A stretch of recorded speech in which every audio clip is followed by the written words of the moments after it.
Everyone, welcome to STVP online Hindi classes. आज हम पढ़ेंगे कर्मधारय समास, द्विगु समास, द्वंद्व समास और बहुव्रीहि समास। अवयवी भाव समास और तत्पुरुष समास हम कर चुके हैं, तो शुरू करें। कर्मधारय समास।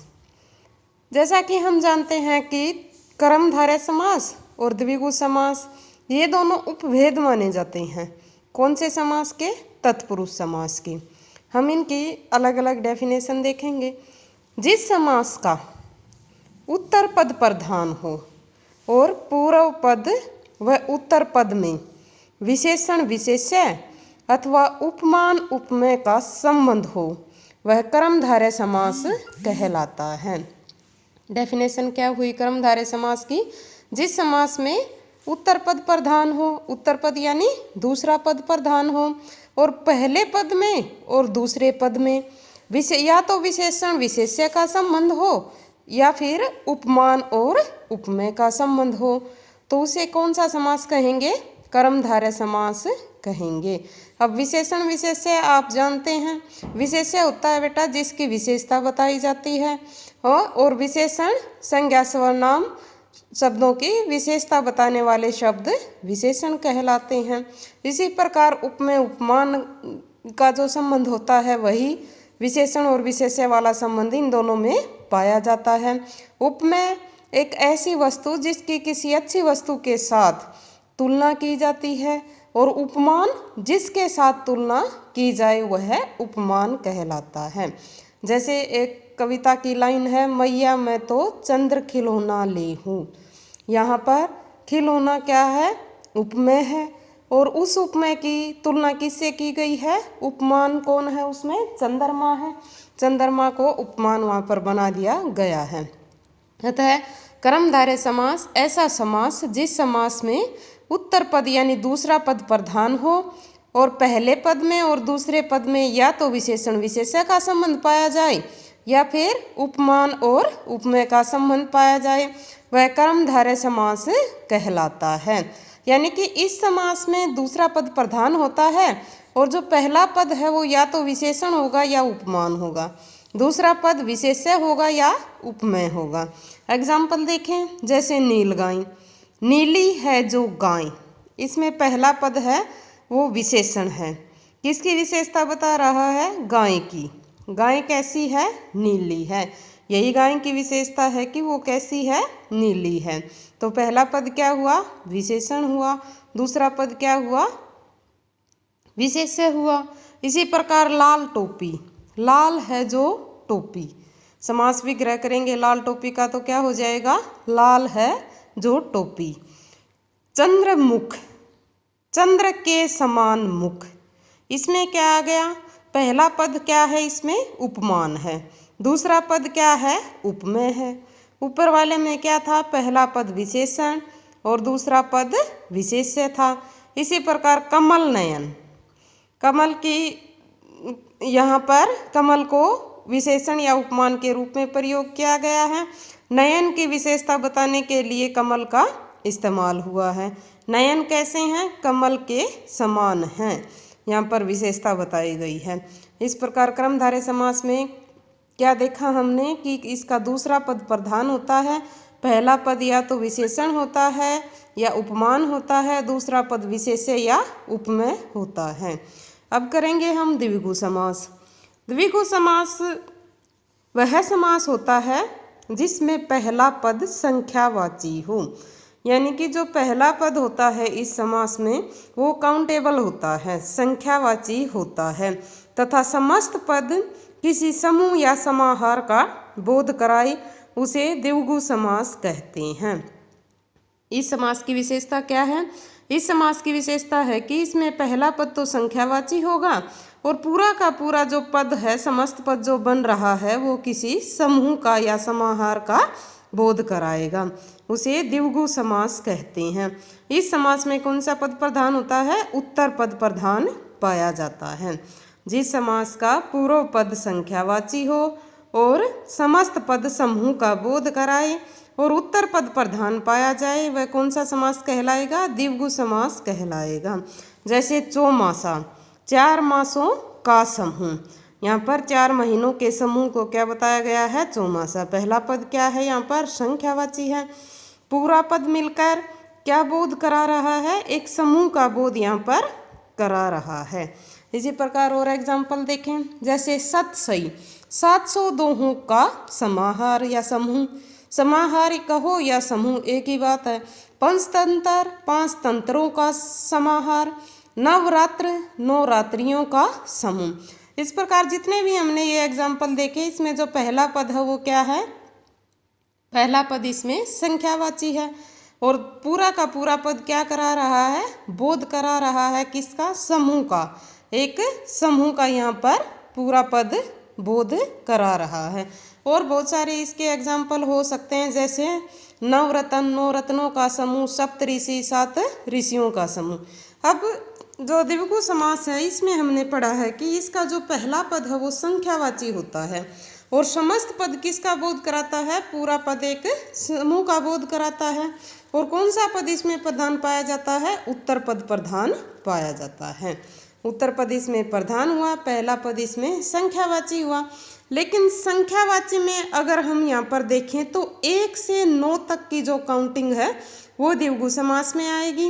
इसके बाद 10, 20, 30, 40, 50, 60, 70, 80, 90, 100 के बाद हम जैसे 200, ये 300, 400, 500, 700 ये सारी संख्याएं इसके अंतर्गत आएंगी। लेकिन जो बीच की संख्याएं हैं ना वो नहीं आएंगी।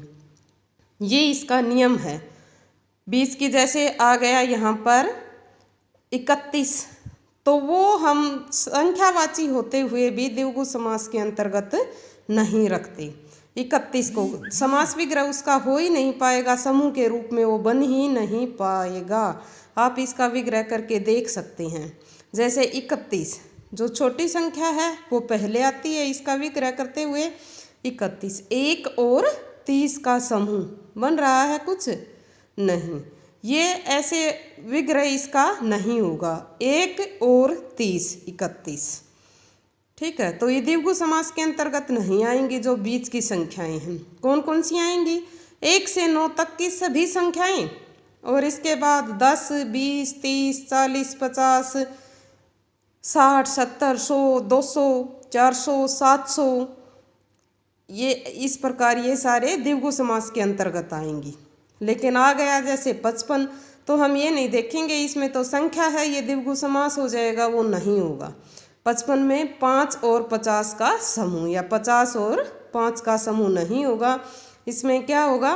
5 और 50 और लग गया इसमें, तो ये समास यहाँ पर बदल जाएगा और ये कौन सा समास हो जाएगा? द्वंद्व समास हो जाएगा, द्विगु समास नहीं होगा। तो द्विगु समास में हमने पढ़ा पहला पद कौन सा होगा? संख्यावाची होगा। पहला पद संख्यावाची, पूरा पद समूह का बोध कराए और कौन सा पद प्रधान पाया जाए? इसमें उत्तर पद प्रधान पाया जाए, उसे हम द्विगु समास कहेंगे। संख्याएं कहाँ तक आएंगी इसमें? 1 से 9 तक और 10, 20, 30, 40, 50 ये सारी बीच वाली जो संख्याएं हैं वो उसके अंतर्गत नहीं आएंगी। अब हम करेंगे द्वंद्व समास। तो द्वंद्व हमारा समास है। अब हम करेंगे द्वंद्व समास। देखो द्वंद्व समास में दोनों ही पद प्रधान होते हैं। अब तक हमने जाना जैसे अवयवी भाव समास में पहला पद प्रधान होता है, तत्पुरुष समास में दूसरा, कर्मधारय समास में भी दूसरा और द्विगु समास में भी दूसरा पद प्रधान होता है। दूसरा जो पद होता है वो प्रमुख होता है। लेकिन द्वंद्व समास एक ऐसा समास है जिसमें दोनों ही पद समान रूप से प्रमुख होते हैं, प्रभावशाली होते हैं, दोनों का ही प्रभाव समान होता है और दोनों एक दूसरे का या तो विलोम होते हैं, विलोम अर्थ दर्शाते हैं, या फिर एक दूसरे के पूरक होते हैं। उसे हम कौन सा समास कहेंगे? द्वंद्व समास कहेंगे। परिभाषा क्या हो जाएगी द्वंद्व समास की? जिस समास में दोनों ही पद प्रधान हों तथा एक दूसरे के विलोम हों या पूरक हों, या तो एक दूसरे के ये विलोम हों या पूरक हों, उसे हम द्वंद्व समास कहते हैं। एग्जाम्पल देखें जैसे जलवायु, जल और वायु। अपना पराया, अपना या पराया, या और भी लिख सकते हैं यहाँ पर अपना और पराया। देश विदेश, देश और विदेश। सुख दुख, सुख और दुख, माँ बाप, माँ और बाप। देखो एक दूसरे के, इनको देखें तो एक दूसरे के विलोम भी हैं और एक दूसरे के पूरक भी हैं। जैसे माँ बाप है, लिंग की दृष्टि से अगर इनको देखा जाए तो माँ और बाप दोनों एक दूसरे के विलोम हैं, लेकिन आवश्यकता के आधार पर देखें यहाँ पर तो दोनों ही एक दूसरे के पूरक हैं। इसी प्रकार जल और वायु, जल जितना जरूरी है उतनी वायु भी है हमारे लिए, इसलिए एक दूसरे के विलोम भी हैं ये और एक दूसरे के पूरक भी हैं। इस प्रकार द्वंद्व समास की परिभाषा क्या हुई? ऐसा समास जिसमें दोनों ही पद प्रधान हों, समान रूप से दोनों ही पदों की प्रमुखता पाई जाए और एक दूसरे के विलोम हों या एक दूसरे के पूरक हों, उसे द्वंद्व समास कहते हैं।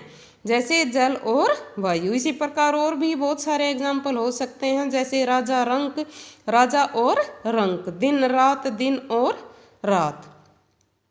ये हमारा हुआ द्वंद्व समास। अब हम देखेंगे बहुव्रीहि समास की जो परिभाषा है वो। बहुव्रीहि समास ऐसा समास है बेटा जिसमें न तो उत्तर पद प्रधान पाया जाता है और न ही पूर्व पद, यानी कि ऐसा समास जिसमें दोनों ही पदों में से, समास में दो ही पद होते हैं, दोनों पदों में से कोई भी पद प्रधान न होकर किसी अन्य पद की ओर संकेत करते हों, उसे बहुव्रीहि समास कहते हैं। ये योगरूढ़ शब्द होते हैं, इनका कोई ना कोई विशेष अर्थ निकलता है। बहुव्रीहि समास में सारे जो भी शब्द आते हैं वो योगरूढ़ शब्द होते हैं। जिस समास में न तो पूर्व पद और ना ही उत्तर पद प्रधान हो बल्कि कोई अन्य पद प्रधान पाया जाए तथा समास विग्रह करने पर कोई नया अर्थ निकलता हो, अपना अर्थ न बताकर वह शब्द किसी और अर्थ की ओर संकेत करते हों, उन्हें बहुव्रीहि समास कहते हैं। क्या परिभाषा हुई? जिस समास में ना तो पूर्व पद और ना ही उत्तर पद, यानी कि दोनों ही पद जिस समास में गौण पाए जाएं, वह समास कौन सा समास होता है? बहुव्रीहि समास होता है। और इसमें कोई अन्य पद, कोई तीसरा पद प्रधान पाया जाता है। और जब हम समास युक्त जो शब्द होते हैं, जो समस्त पद होते हैं, उनका विग्रह करते हैं तो कोई विशेष अर्थ निकलता है, उनका कोई नया अर्थ निकलता है। उस समास को कौन सा समास कहेंगे? बहुव्रीहि समास कहेंगे। एग्जाम्पल देखें, जैसे त्रिनेत्र, तीन हैं नेत्र जिसके, अर्थात शिव जी, तो ये विशेष अर्थ बताया। इस पूरे के पूरे इन दोनों ही पदों का एक विशेष अर्थ निकल कर आया, शिव जी। तो विशेष अर्थ निकला, ना ही तो पहला पद प्रधान ना ही दूसरा बल्कि कोई तीसरा पद प्रधान हुआ, तो कौन सा समास हुआ यहाँ पर? बहुव्रीहि समास हुआ। कौन सा समास है यहाँ पर? त्रिदेव में बहुव्रीहि समास है। इसी प्रकार हम और भी एग्जाम्पल इसके देख सकते हैं, जैसे नीलकंठ, नीला है कंठ जिसका, किसका है नीला कंठ? शिव जी का, अर्थात शिव, विशेष अर्थ इसका क्या निकला? शिव निकला। कौन सा पद प्रधान हुआ? तीसरा पद प्रधान हुआ। ना पहला पद प्रधान ना दूसरा बल्कि कोई अन्य पद प्रधान हो, वहाँ पर कौन सा समास होता है? बहुव्रीहि समास। इसी प्रकार महावीर, महान है जो वीर, अर्थात हनुमान, विशेष अर्थ निकला यहाँ पर दशानन, 10 हैं आनंद जिसके, अर्थात रावण, रावण दशानन कहते ही हम 10 मुख वाले किसी व्यक्ति की ओर प्रभावित नहीं होंगे बल्कि एकदम हमारे मन में आएगा नाम उसका रावण। तो इस प्रकार अन्य पद प्रधान है, इसमें भी अन्य पद प्रधान है, तो कौन सा समास है? बहुव्रीहि समास है। लंबोदर, लंबा है उदर जिसका, अर्थात गणेश, तो यहाँ भी तीसरा पद प्रधान हुआ, कोई विशेष अर्थ निकला, तो ये है बहुव्रीहि समास की पहचान कि ना ही तो इसमें पहला पद प्रधान होता है ना ही दूसरा, और विग्रह करने पर कोई विशेष अर्थ निकलता है, वहाँ पर कौन सा समास होता है? बहुव्रीहि समास होता है। इस प्रकार हमने पढ़ा आज के इस क्लास में कर्मधारय समास, द्विगु समास, द्वंद्व समास, बहुव्रीहि समास। मुझे उम्मीद है ये चारों ही समास आपको समझ में आए होंगे। Thank you and have a nice day.